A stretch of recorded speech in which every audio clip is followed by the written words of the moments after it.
Welcome back to my channel, Democracy Catastrophe. Kind of a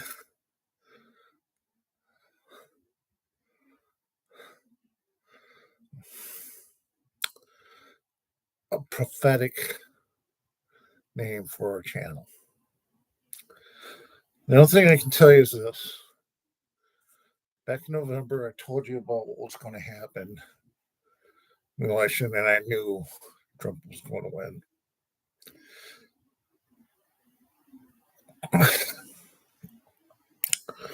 Electorates are very fickle. That means you and me, we're very fickle. We don't necessarily understand the nuances of what's going on in the sphere of Washington D.C. It's sort of like a bubble that spits out a lot of nonsense to the world. We know better out here what works, but inside that bubble, as they put in more people into the bubble, more bullshit goes out of the bubble. So it's like a time-honored tradition of how do we screw over the poor people? That's the way I see it now. That's the way we should see it. Because not alone we built a foundation of bigotry, racism, butchery, genocide, venereal disease, corruption, all the bad stuff that makes democracy works. If you talk to a Republican, you tell me I'm possibly on the right page on that. But let's not dwell on the negative. We all need to dwell on the positive. Easier said than done. If you're like me, I'll say what I need to say it, get it out, and go on to the next thing. Whatever that may be. It may be tomorrow, maybe a week, maybe a month, 2 months, 2 weeks, whatever. And everybody should have an opinion. Doesn't mean they have to have an opinion every single day. But if you feel really strongly about something, you need to talk about it.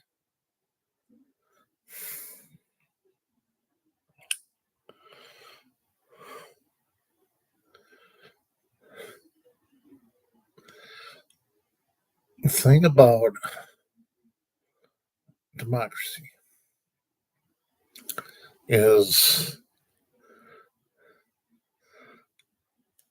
it seems like if you're a do-gooder, you're an incompetent imbecile. If you're a villain, you know what the hell you're doing. You know exactly what you're doing. If a Republican will tell you straight to his face, I'm going to put a bullet through your skull, and you're going to like it, people will applaud it. That's how bad our country has become.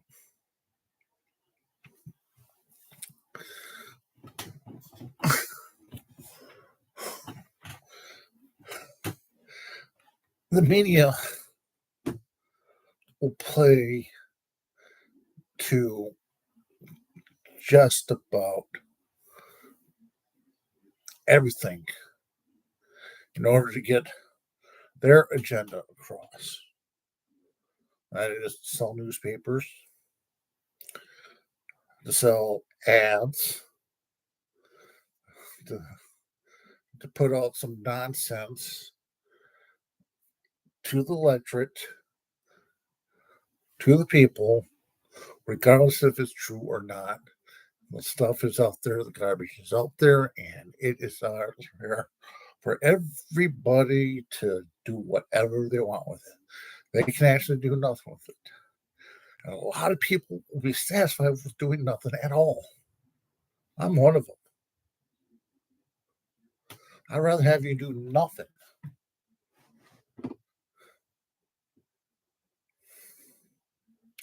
than have an opinion about it, or just do demonstrations or anything else like that.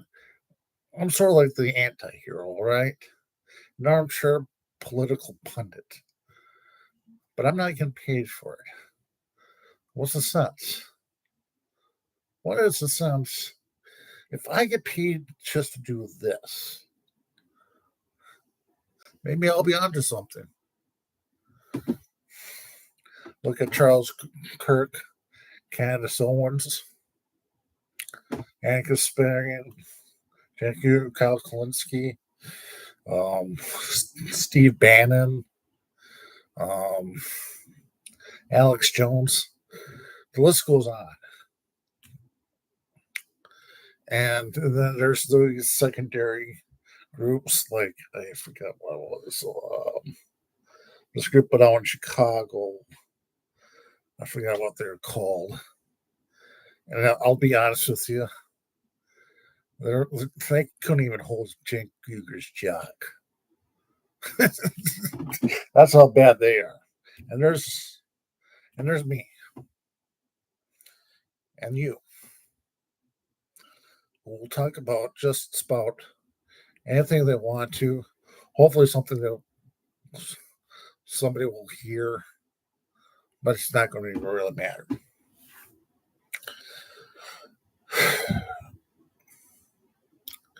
This ain't about. This episode's not about what's going on today. We're going to go back to a time in my life where I was in diapers. We're going to talk about the good old years of 1975 and 1976. And we're talking about somebody who was a one-term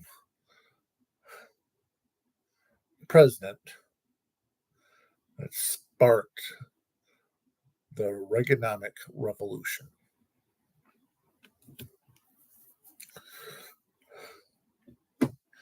Now, between 1936 to 1964 was the golden era of the progressive movement. It was the beacon of hope and change, radicalism, something about civil rights, food stamps. I don't know, there's a few other things. Social Security, Medicare, Medicaid, um, equal rights, women's rights, all the forefront. You're talking about Martin Luther King, who did the March on Washington in 1963, saying, I had a dream speech. Now, possibly we'll read that on Martin Luther King Day.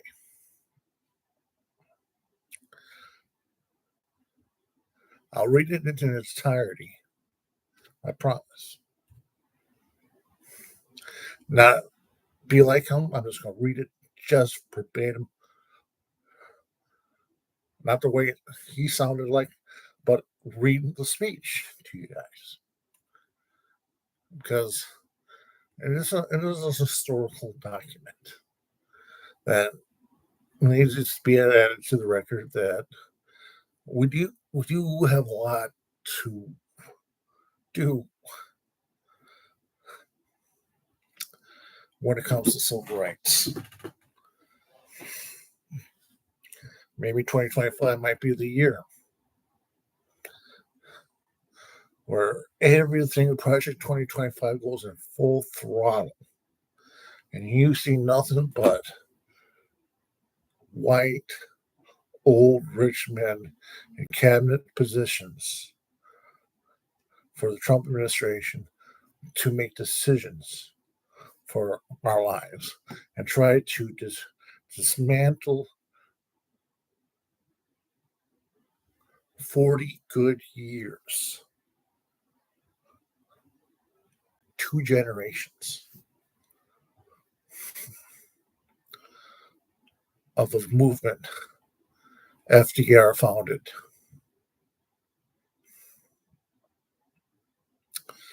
And one of them happened in 1975 when Lyndon Baines Johnson left office in 1968. He left in disgrace. So he would not seek another term in 1968. Even though he had pushed as much of the progressive agenda to the forefront, he was like one of the last be all end all heroes of the progressive movement. The only thing that was holding him back was the war in Vietnam. History repeats itself. In 2023 to 2024, guess what happened? Well, I talked about this a whole lot. I just scrubbed them. I don't know how many episodes because I was getting tired of talking about the Israeli conflict because it was just numbskulling hatred and anger that was coming through me.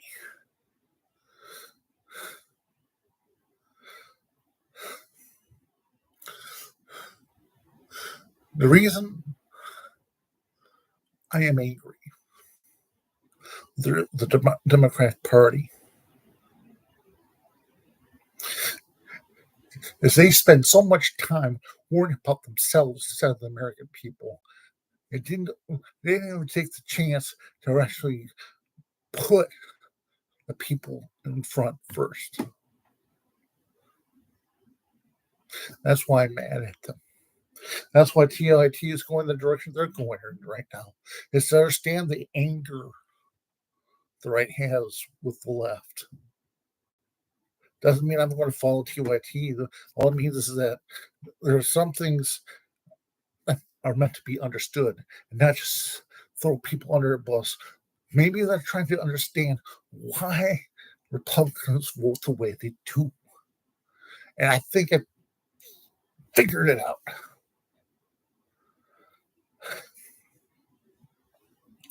In 1976, after Gerald Ford pardoned Richard Nixon for the Watergate scandal, a dark horse candidate by the name of Jimmy Carter from the great state of Georgia came to forefront in politics. I know very little of him, but I started watching TV and I knew from 1979 to 1981.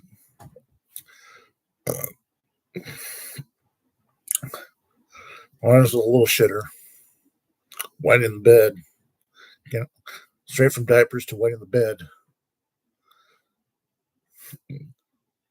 I saw Jimmy Carter go up against Ronald Reagan. I didn't understand politics back then because I was mostly interested in Bugs Bunny, Speedy Gonzales, Tom and Jerry, Woody Woodpecker. What else? Three Stooges, Twilight Zone. There was still like maybe 4 channels: CBS, ABC, NBC, and PBS at the time. There was like 4 channels. Maybe the occasional fifth channel, WGN out of Chicago. I used to watch.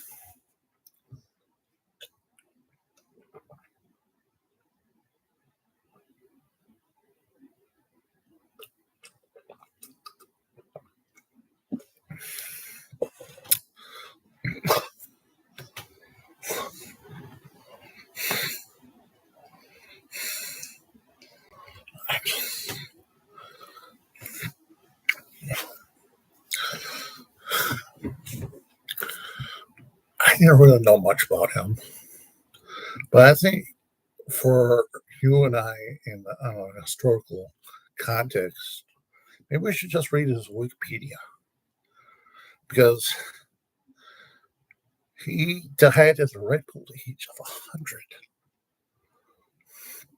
A true Christian man, through and through, a humanitarian even after his presidency. He done some great many things that not a lot of people know about, but he's been a big supporter of. But that's beside the point. Let's read up on who he is. All right. All right. James Earl Carter Jr., born October 1st, 1924, died December 29th, 2024, was the 39th President of the United States of America, serving from 1977 to 1981. Member of the Democratic Party, he was the longest lived U.S. president and first to reach 100 years of age. That's good to know. Born and raised in Plains, Georgia, Carter graduated from the U.S. Naval Academy in 1946 and joined the U.S. Navy's submarine service. That's all good to know. He returned home after his military service to revive his family peanut growing business before beginning a career in Georgia politics, where he supported the civil rights movement as state senator and later governor. Carter won the 1976 Democratic presidential nomination as a dark horse candidate before defeating incumbent President Gerald Ford of the Republican Party in the 1976 election. Let's go through his accomplishments. Carter pardoned Vietnam War draft evaders on his second day in office and successfully pursued the Camp David Accords, the Panama Canal treaties, and the second round of strategic arm limitation talks. So, his administration established the U.S. Department of Energy and Education. I think, according to Donald Trump, this is a little off topic right now, but I do believe the energy and education are on the chopping block once he becomes president of the United States fully. The end of his presidency was marked by the Iran hostage crisis and energy crisis at the end of the detente after the Soviet invasion of Afghanistan, leading to a grain embargo. The declaration of the Carter Doctrine and the 1980 Moscow Olympics boycotts. Carter defeated a primary challenge from Ted Kennedy in the 1980 Democratic primaries, but lost the general election to Republican Ronald Reagan. After leaving the presidency, Carter established the Carter Center with the goal of advancing human rights and elevating human suffering. Carter Center has monitored elections and provided treatment for neglected tropical diseases. And the Carter Center has become a driving force behind service measures, deworming, and disease eradication efforts, include the campaign to end trichinolysis, whatever that word is, with Carter's final wish being to see the last guinea worm die before him. What the hell? This is you learn something new every day.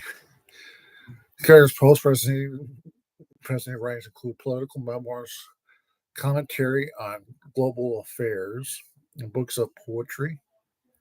It has got a mixed range to Carter's presidency, but more favorably view his post-presidency period, which was the longest in U.S. history.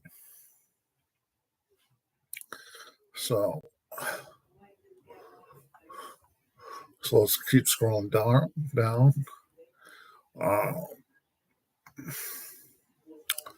Well, we're going to go down to his presidency. To me, that's kind of like very important.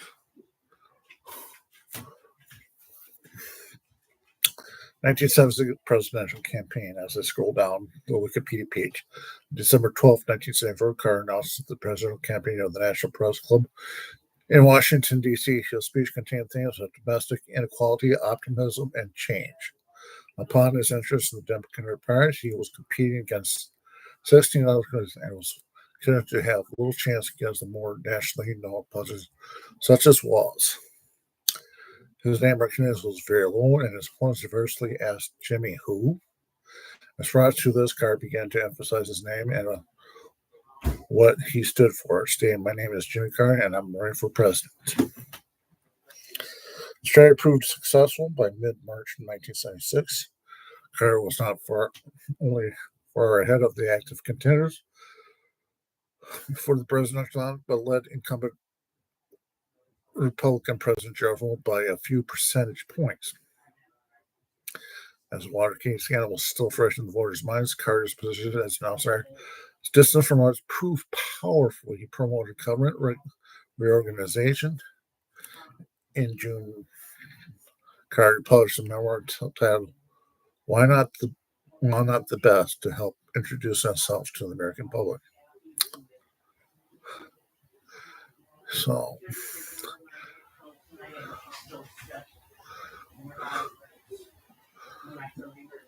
so as I read this,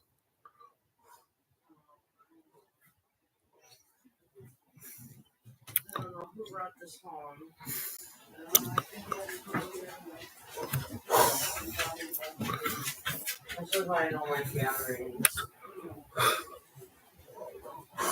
It was nice, but I wasn't like getting sick over it. yeah, Carter was inaugurated. Okay, here we go. Carter was inaugurated as the 39th president June 20th, 1977. On his first film promised by issuing an executive declaring unconditional amnesty for Vietnam War era draft aviators proclamation 4483. Carter's tenure in office was marked by economic malaise, time of continuing inflation and recession, and a 1979 energy crisis. Carter in the U.S. experienced its first ever government shutdown in May 1980, so it reflected only the Federal Trade Commission. Strange.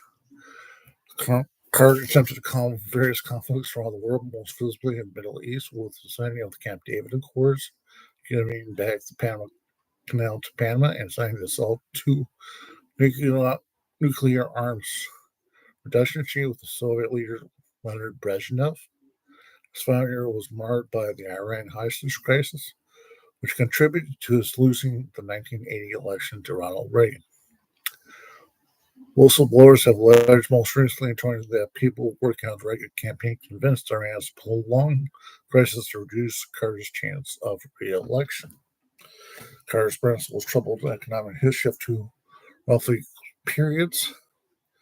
The first 2 years of the time was intensive, primarily due to recovery from a previous recession that led fixed investments at extremely low and an unemployment rate at 9%.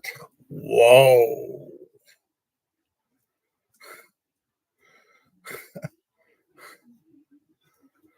When he took office to 2005 by July 1998, but during the early 1960s, returned to its pre-1997 level. The Bureau of Labor Statistics measured at 6.6 unemployment rate averaging during the Carter administration. All right. The BLS. Do not believe a word from BLS when it comes into the Trump administration whatsoever. Because they're going to obscure the facts or not, or quote the facts at all. So, his last 2 years was marked by double-digit inflation, very high interest rates, oil shortages, and slow economic growth. Due to economic stimulus such as the public works employment of Carter and passed by Congress, real household maintenance income has grown by 5.2 and was projected to have the next quarter. In the 1979 energy crisis ended the period of growth and the inflation, interest rates, and economic growth, job creation, and consumer confidence declined sharply. The Federal Reserve Board Chairman J. Williams' relatively loose mantra had already contributed to somewhat higher inflation. I don't know who this Roland Miller is, but I think he's kind of a douchebag. That's what it makes it sound like it is. The sudden doubling of crude oil prices by OPEC, the world's leading forced inflation double-digit levels, averaging 11.3 in 1979 levels. And I'm going to stop there. So you get the gist that he was a mixed bag president. It did some good things and a lot really terrible. And with inflation and unemployment being the barometer test for a presidency,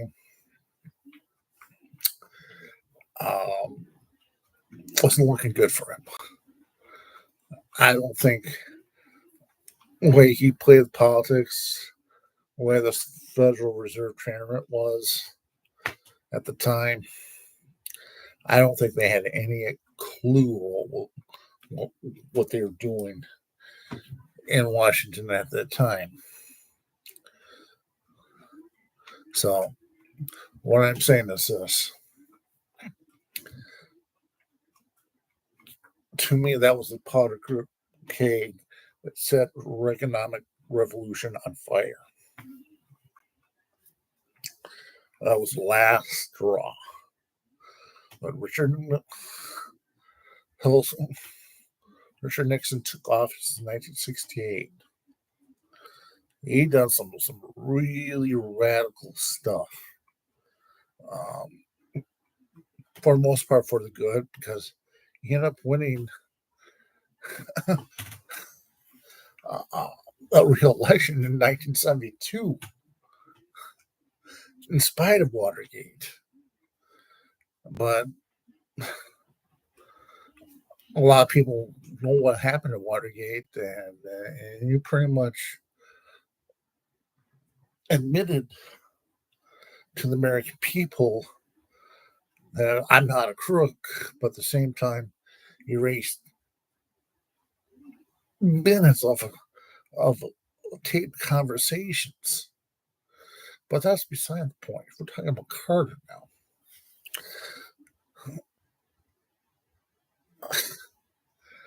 I don't think for a minute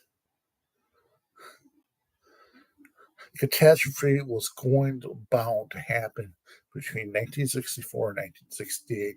That was the catalyst for what we have today. And it all stems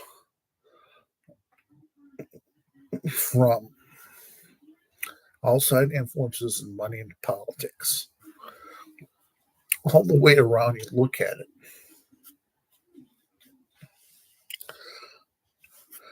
You have oil and real estate moguls as presidents now. We have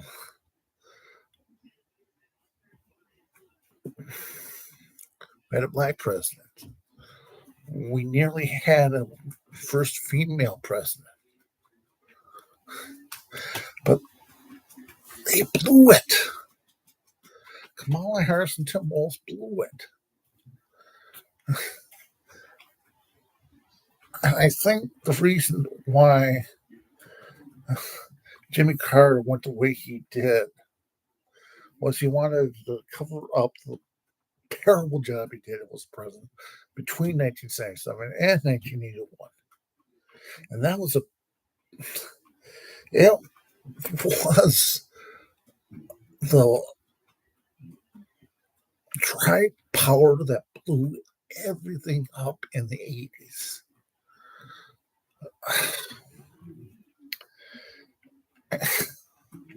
It was like one problem right after the other, not following the direction that FDR set the blueprint for the progressive caucus. Even though it was not progressive at the time, he was like a New Deal president.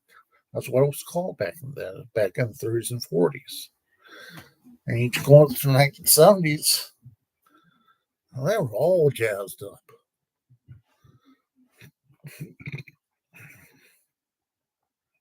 Post-colonization colonies leaving Britain and France kind of left Britain and France crippled. Because once government declares their independence from the country, a lot of things get severed. A lot of things got severed. And a lot of things would be money. Money, trade, and jobs. And those are valuable commodities for a lot of these countries that were colonized. And for some of the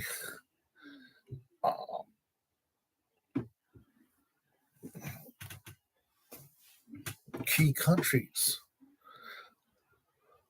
that supported colonization realized they were going to lose. I was back in from 1941 to 1946. The Vietnam War started way before the United States got involved. They're involved in Vietnam twice. First time was in World War II. The second time was from 1962. No, it's actually 1950. I want to say 1953 up to 1975. There was several soldiers that went into these countries and did not come back home alive. And it's good to be memorializing a lot of your friends that died during this war. But many in our generation, we had no knowledge of what was going on in the soldiers, Marines, sailors, or airmen's lives. We don't know. So I do have a mixed review for Jimmy Carter. But I think as his president, I think he sucked. He stank. He stank up the joint. But Reagan, he pretty much took slim pickings of what was left.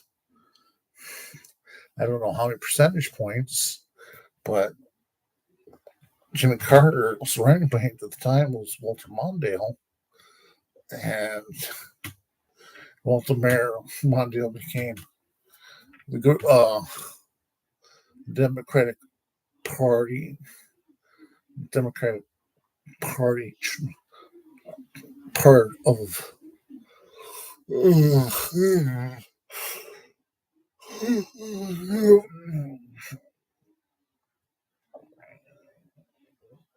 the election, I guess. So, in other words,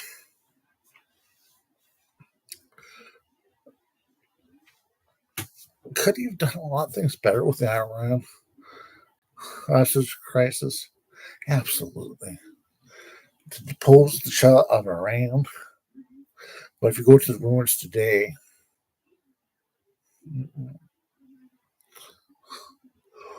so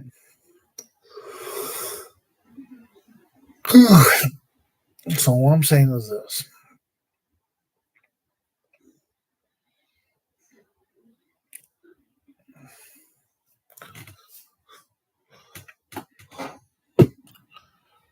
There's some people who are going to miss Jimmy Carter. I'm not one of them.